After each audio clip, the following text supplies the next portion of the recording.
Aujourd'hui, nous sommes réunis devant l'antre du diable. C'est dans ces locaux, là derrière moi, se fabrique tous les jours la manipulation des citoyens.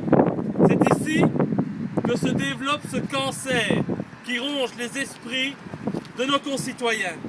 C'est ici, derrière des jeux, des émissions de cuisine, des chansons, des dessins animés, des pseudo-débats politiques, de journaux télévisés, que se cache le complot de la manipulation médiatique.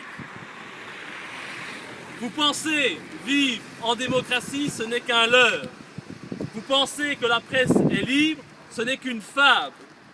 La presse est en réalité entre les mains du monde politique et des lobbies qui utilisent notre télévision pour nous dicter nos comportements, y compris pour influencer notre vote.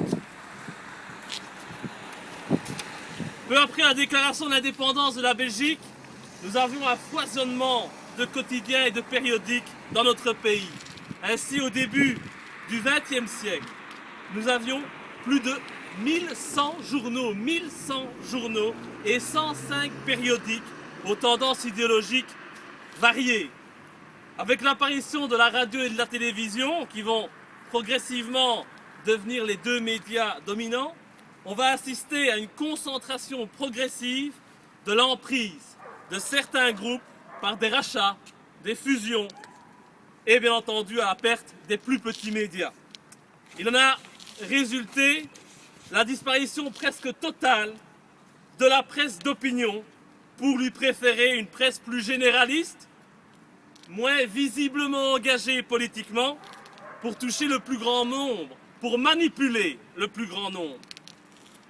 Alors il nous faut aujourd'hui, puisque nous sommes devant RTL, nous poser une question. C'est qui dirige l'information en Belgique? Qui manipule les citoyens? Très peu de monde. La liste sera très courte, je vous rassure tout de suite. Tout d'abord, nous avons M.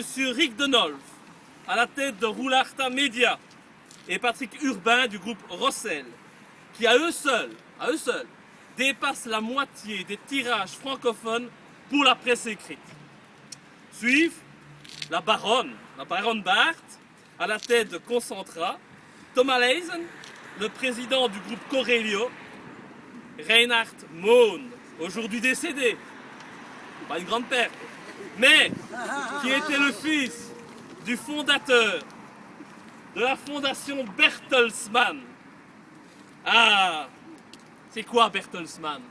Bertelsmann, c'est une fondation qui est à la fois une entreprise et une fondation, et qui est à la tête d'un empire des médias dont le chiffre d'affaires s'élève à 20 milliards d'euros et qui possède RTL Group, dont RTL TVI, on voit d'où viennent ces beaux bâtiments, et couvre des secteurs très larges. Alors, Reinhard Mohn, il faut se renseigner un peu sur Internet, et que peut-on savoir de lui? On peut lire que Reinhard Mohn aura œuvré pendant sa vie pour l'établissement du principe de gouvernance mondiale autour de trois axes principaux. Gouvernance mondiale. Les trois axes sont l'encouragement du dialogue germano-juif, avec la volonté de créer un troisième pilier autour des communautés américaines et européennes. Deuxième axe, la constitution d'un bloc euro-atlantique, l'European American Region, l'Europe, une région des États-Unis, incroyable. Et enfin, la définition d'une constitution européenne qui a vu le jour en 2010.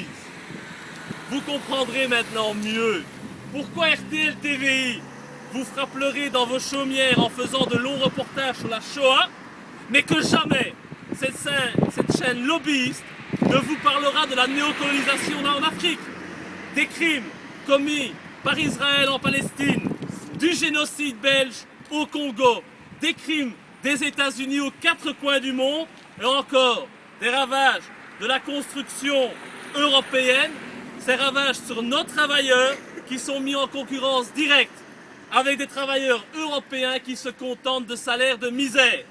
Forcément, RTL TVI a vocation à faire la promotion du sionisme, du traité transatlantique, la promotion de notre soumission aux États-Unis, tout en protégeant l'idée que l'Europe c'est bien, l'Europe c'est beau.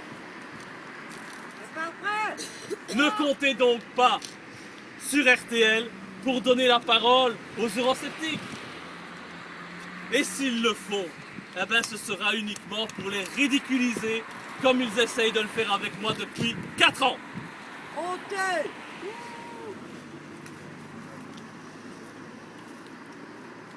Et donc on ne s'étonnera pas de voir que des mensonges et des manipulations lors du JT de RTL TVI. J'ai oublié de vous dire aussi, Bertelsmann, celui qui est tout en haut d'RTL, Bertelsmann, c'était aussi le principal imprimeur du régime nazi. Comme quoi, tout se tient toujours. Enfin, parmi ceux qui dirigent la presse en Belgique, on retrouve François Lehaudet à la tête d'IPM. Et bien entendu, quelqu'un à qui on ne s'attend pas à voir à la tête des médias, dont on ne parle jamais, l'État. L'État, bien entendu, dont les différents grands partis se partagent les sièges dans les conseils d'administration des chaînes publiques, comme la RTBF là pas plus loin. Et la RTBF, on n'en parle pas, mais c'est une télévision d'État. Nous sommes les premiers à critiquer les informations que l'on voit à la télévision russe ou autre. Nos dirigeants disent « mais c'est la télévision d'État russe ». Mais là, la RTBF, c'est la même chose. C'est la télévision d'État belge. Elle ne fait donc que de la propagande. Et il suffit de voir qui dirige la chaîne. Le patron de la RTBF, c'est M. Jean-Paul Philippot. Un grand journaliste? Non, pas du tout. C'est un ingénieur commercial. Son seul talent, c'est d'être socialiste. Vendu! Et bien entendu, on n'arrive pas là par hasard, ancien directeur de cabinet de Charles Piquet. Bonjour l'indépendance. Et qui trouve-t-on dans le conseil d'administration de la RTBF? Des journalistes? Des spécialistes de l'information? Pas un seul. Quand on voit la qualité des émissions, on a compris. Non, ceux qui se cachent derrière le conseil d'administration de la RTBF, ce sont des politiques. 13 politiques. 5 administrateurs PS. 2 administrateurs CDH. 2 écolos et 4 MR. Ce n'est plus une chaîne de télévision, c'est un gouvernement. Et bien entendu, ce sont ces individus qui siègent au conseil d'administration, qui organisent les débats politiques en pleine campagne électorale. C'est eux aussi qui ont adopté cette règle honteuse du cordon sanitaire qui interdit à certaines personnes ou à certains mouvements d'avoir accès à leur plateau télévisé. C'est facile quand on fait soi-même les règles du jeu. Et donc à RTBF ou même à RTL, ne parlons pas d'égalité de temps de passage à l'antenne comme on en parle en France. Ça n'existe tout simplement pas. Il n'y a pas d'égalité. Nous ne vivons pas en démocratie. Donc, mes chers amis, si lors des débats dans les prochains jours sur RTL ou sur la RTBF, vous ne voyez que des PS, des MR, des CDH et écolos prendre la parole, mais soyez pas étonnés. Le conseil d'administration ne fera que jouer son rôle. Pourquoi? Pourquoi se saboterait-il tout seul en donnant la parole à un mouvement qui pourrait prendre des voix au parti qu'il représente? Quand je vous dis, et quand je dis au Parlement que le monde politique a tout gangréné, que c'est un cancer qui s'est répandu partout dans notre société. Voilà donc les personnes qui gèrent et organisent l'information des Belges au quotidien. Quelques multimillionnaires, quelques politiciens, tous fréquentant les mêmes cercles, qui emploient une ribambelle de journaleux Tous et pourris. qui surtout sont assurés qu'aucun article ne trahira leurs intérêts ni ceux de leurs copains. Elle n'est pas belle la vie pour eux? Magnifique. Le pouvoir se concentre dans le moins de mains possible. Et cela, malheureusement, n'est pas propre au secteur des médias, mais bien dans tous les domaines de la vie économique de la société. Les multinationales rachètent tout. Les banques tiennent les multinationales. Et rien ne nous appartient donc, les amis. Encore moins la lourde responsabilité de vous garantir une information de qualité. Alors non, je n'ai pas peur de le dire, la presse n'est pas libre. Et oui, les journalistes sont les agents des troupes d'occupation mentale qui ont la lourde responsabilité de nous inonder d'informations au quotidien. Pour les grandes semontes, la masse, nous n'avons rien à savoir. La masse, elle travaille, elle consomme, elle paye ses impôts, elle vote une fois de temps en temps et c'est amplement suffisant pour la populace que nous sommes à leurs yeux.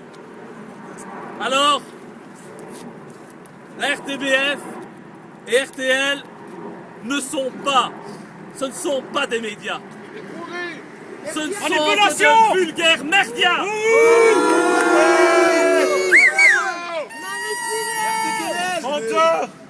Les journalistes de ces chaînes, excusez-moi de le dire, mais ne sont que des putes qui vendent non pas leur programme.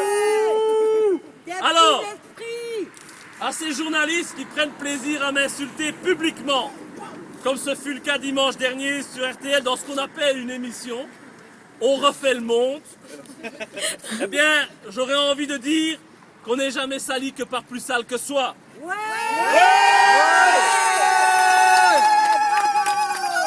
J'aimerais leur dire qu'ils sont lâches, car à chaque fois, ils s'attaquent à un homme sans jamais lui donner la possibilité de se défendre. Ils ont peur! En 4 ans, on a beaucoup parlé de moi à la télévision. Mais jamais, je dis bien jamais, je n'ai pu avoir la parole sur les plateaux de télévision. Jamais je n'ai eu accès à ces émissions. On a souvent entendu parler de Laurent Louis ces derniers temps au journal télévisé, mais jamais les téléspectateurs n'ont pu entendre le son de ma voix. Et cela devrait les interpeller. Jamais une seule invitation sur leur plateau. Pas la moindre interview pour illustrer leur reportage de merde qu'ils font sur moi. Rien. Juste des attaques et des insultes. Et à ces pseudo-journalistes qui prétendent que l'immunité parlementaire ne permet pas tout, qu'elle ne permet pas d'insulter les ministres ou de dire certaines vérités, eh bien j'aimerais leur dire à ces journalistes que la liberté de la presse ne permet pas non plus d'insulter publiquement un homme qui ne peut se défendre. Diffamation et discrimination de leur part. Enfin, et parce que je sais que ces pseudo-journalistes sont malheureusement pourris jusqu'à la moelle, habitués qu'ils sont à pervertir leur âme pour toucher leur pognon, eh bien je n'ai qu'une chose à leur dire, et on leur dira tous ensemble. Ah, messieurs les journalopes, fermez-la. Fermez-la. Et à tout jamais. Allez, on y va. Fermez-la. Fermez-la.